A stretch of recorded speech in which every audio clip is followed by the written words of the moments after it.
ఈవేళ జగన్మోహన్ రెడ్డి గారు తెనాలి వెళ్ళి ఆయనకి మిగిలిన కాస్తో కోస్తో పరువును కూడా గంగలో కలిపేసుకుని వచ్చాడండి. ఈ సూటుగా చెప్పేస్తాను కొన్ని బలమైన పాయింట్లు.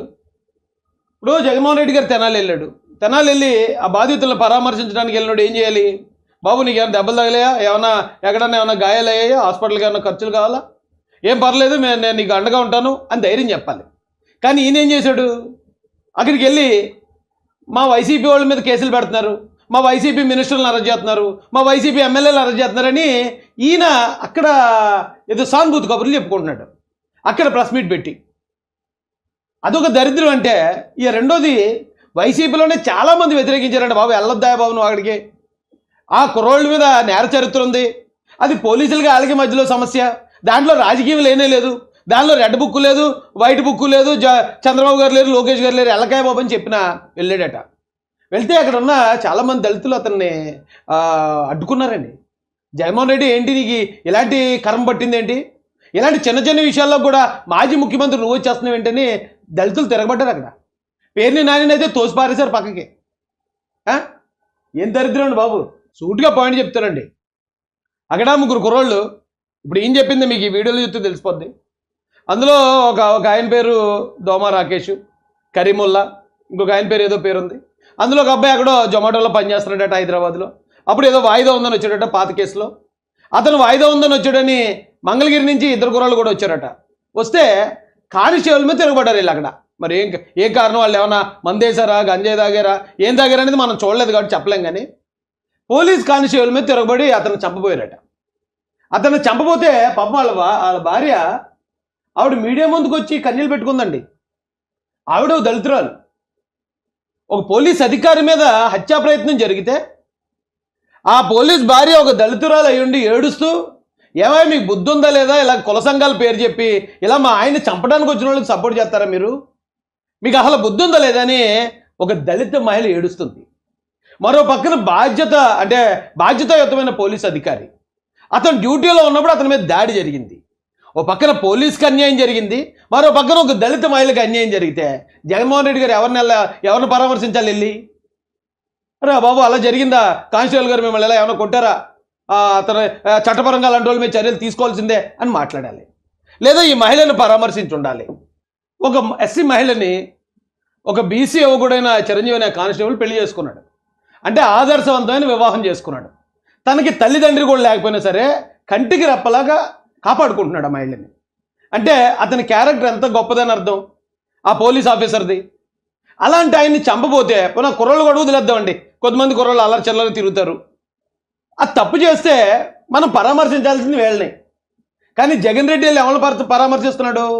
ఆ కుర్రోళ్ళు పరామర్శిస్తాడట. దానికి మళ్ళీ రెడ్ బుక్ అట, చెప్తున్నాడండి.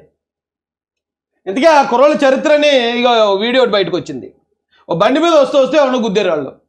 గుద్దిన తర్వాత ఆ ఎవరినైతే గుద్దారో మళ్ళీ వాళ్ళనే తిరిగి కొడుతున్నారు వీళ్ళు.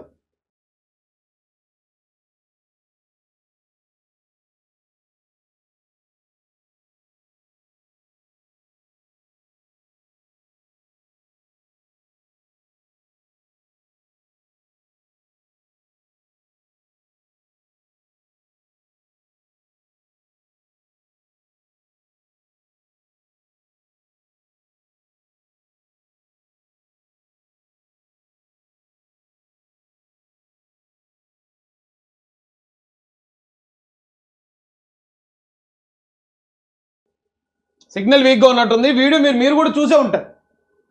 ఆ వీడియో మొత్తం అంతా వైరల్ అవుతుంది. ఒకవేళ కుర్రోళ్ళు అలా అల్లరి చిల్లరి తిరుగుతున్నారు అనుకోండి, పోలీసు వాళ్ళు భయం చెప్తారు కదా. అయితే ఇప్పుడు ప్రతి ఒక్కడు అనే మాట ఏంటి? పబ్లిక్గా కొట్టడం నేరం, పోలీసులు కొట్టే అధికారం లేదు, పోలీసులు ఎలా కొడతారో అని అడుగుతున్నారు. మరి ఇదే జగన్మోహన్ రెడ్డి గతంలో మరి అక్కడ ముగ్గురు కుర్రోళ్ళని చంపేశారు, అందులో ఎస్టీ పిల్లలు కూడా ఉన్నారు.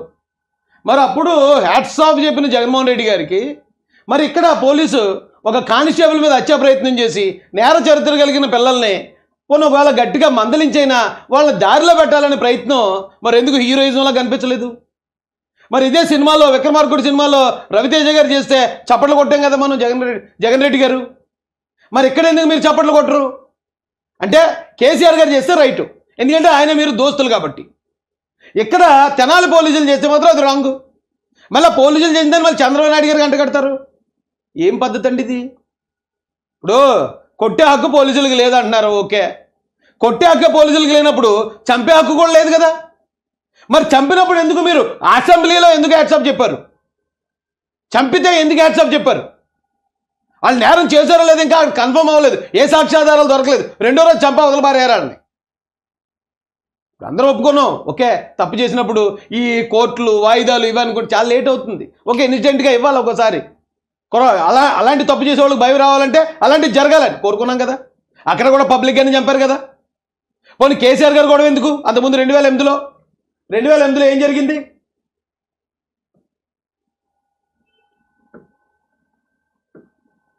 ఏం జరిగింది 2008లో? యాసిడ్ దాడి జరిగిందనే ఆ కారణంతో ముగ్గురును ఇద్దరును మీ నాన్నగారు అయిన రాజశేఖర రెడ్డి గారు లేపి అవతల పారేశారు కదా, చంపించేశారు కదా, ఎన్కౌంటర్ చేయించారు కదా. ఎన్కౌంటర్ చేయించడానికి ఉన్నాయా రూల్స్? కొట్టడానికి పోలీసుకి అధికారం లేదని వాగుతున్నా ప్రతి ఒక్కరిని అడుగుతున్నాను. కొట్టడానికి లేకపోతే చంపడానికి ఉన్నాయా? చంపినప్పుడు అయితే మీరు చప్పట్లు కొడతారు మీ వాళ్ళు అయితే. ఇక్కడ మాత్రం ఇప్పుడు కూటమి గవర్నమెంట్ ఉంది, తెలుగుదేశం గవర్నమెంట్ ఉంది కాబట్టి ఏది జరిగినా ఆ బుర్ర తీసి తెలుగుదేశం పార్టీ మీద జల్లేయాలి. ఏం బతుకులండి ఇవి? పోనీ కొట్టడం ఏమన్నా జగన్మోహన్ రెడ్డి గారికి ఏమైనా కొత్త అండి?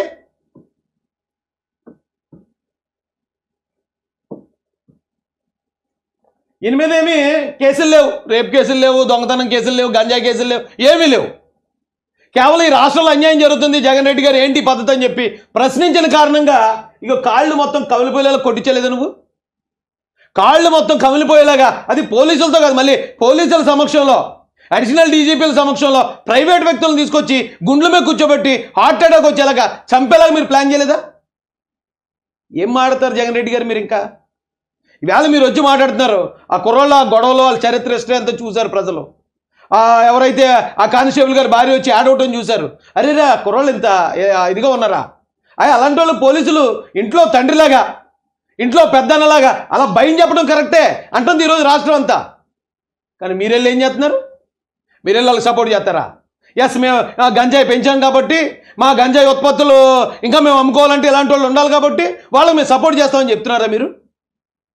ఏం చేస్తున్నారు సార్ మీరు? నాకు అసలు అర్థం కావట్లేదు.